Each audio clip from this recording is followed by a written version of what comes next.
such a beautiful flute. Mm.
I love that song. I love the show. That's from The Greatest Showman, about, I think, Barnum and Bailey Circus. And I absolutely, I just love that show. It made me feel so good for so many years. As I guess because I feel like, and that song particularly in the show, there, Hugh Jackman's character is a little boy, and this is how it all starts. And the boy and this young girl are friends, from different sides of the tracks, and one wealthy, one not, and so a lot of tensions and whatnot there. But the boy starts singing to this girl and singing her the vision that he has for this future and for the world. And I love it because I feel like that's what Julia and I have done. It's very personal to me, how the feelings there, but I just think they're really good. I think it's a really good song. Anyways, I am so excited to be able to share this flute with you. This is the Dream Buffalo flute, and I'll tell you a little bit about it first. The flute body here, the mouthpiece, and the totem are made from Dream Amboyna burl. The Dream Amboyna burl, I call it that because the figure on it is just so incredibly dense. It has so much figure in the wood. And it's not just in one little area or maybe a spot here and then there's some blank wood. No, the entire burl is covered. I mean, it is 100% figure everywhere. And density is unsurpassed.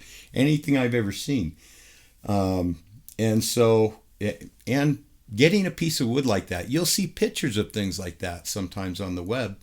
But actually being able to purchase it is a totally different thing. And this was the time I was finally able to make that purchase. It was a tough thing for us to do, to be honest.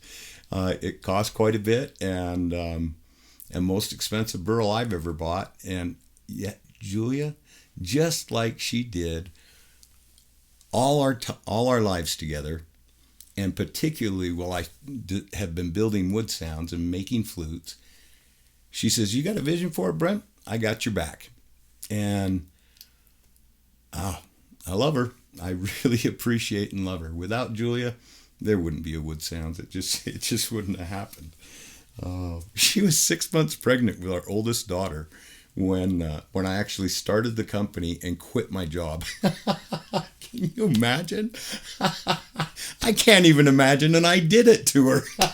It's crazy. Oh, goodness.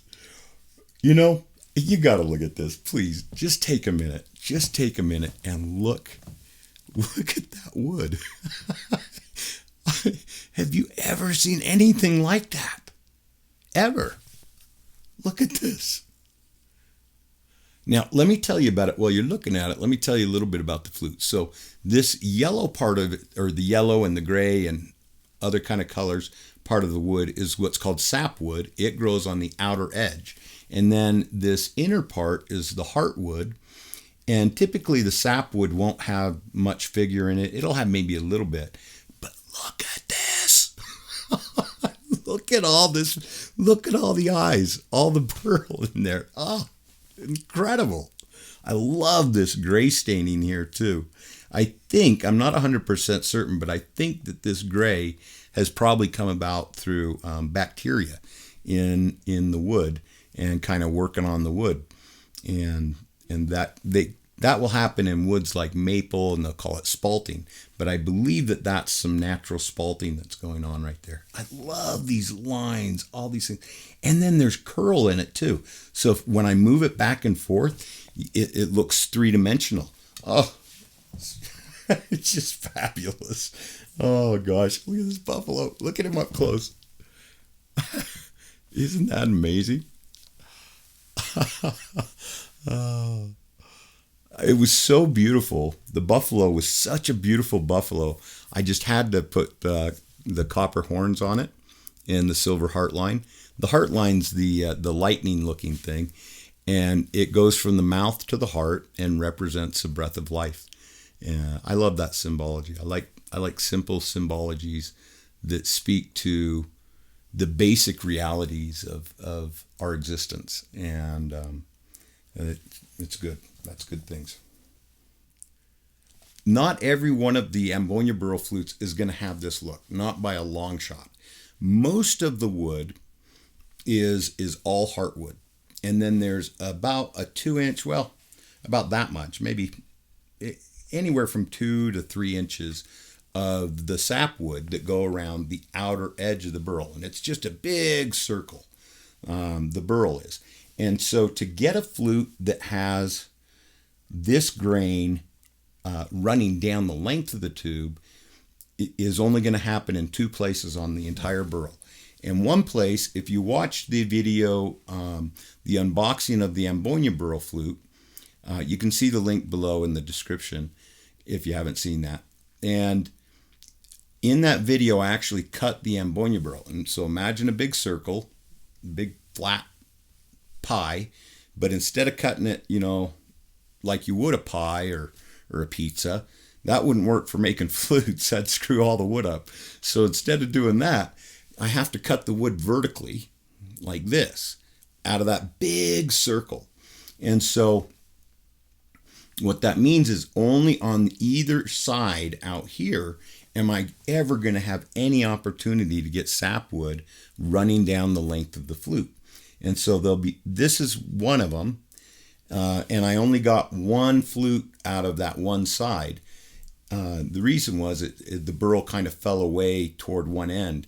And so the total length of this piece when it was, before it was a flute, was about 18 inches. And there was enough wood there to make the tube, the mouthpiece, and the totem, but not enough to make an entire mid-G flute. And this is a mid-G. Now, I couldn't make an A flute out of it because it was too short for an A as well. So an A would have had to have this type of a design as well.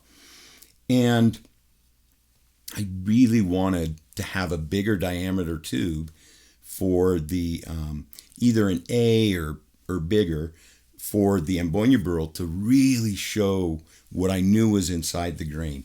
This beautiful arch that comes across here and all these color lines that are going in. Just fabulous. Yeah, look at that. Look how wonderful that is. Reminds me of landscape arch, kind of. Yeah. Anyways, so most of the flutes will have this kind of a look, where there'll be heartwood, heartwood, heartwood, then some sapwood, and a natural end if that's what you want.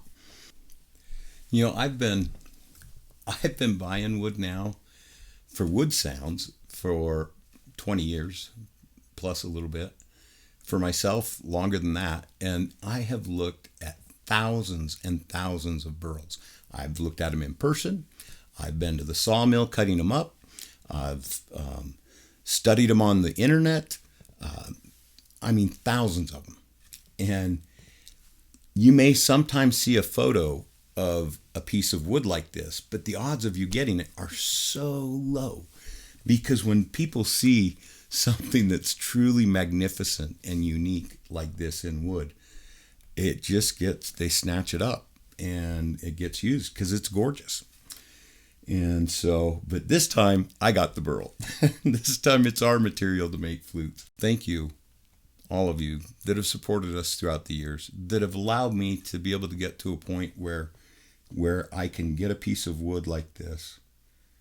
Number one, get it. But number two, be able to work with it and do something truly magnificent. I treasure that experience, and I thank you each for your support over the years. I love you guys very much. I hope you have a great day. If you want a flute, want to talk about the Dream Amboyna Burl, give me a call. I would love to talk to you. And I hope you're having a great day. Whether you're dreaming of your first native flute or wanting to create some custom instrument, Woodsounds is where your dreams can be made real. My name is Brent Haynes, and you can reach me at 801-822-1415 or brent@woodsounds.com. Have a great day.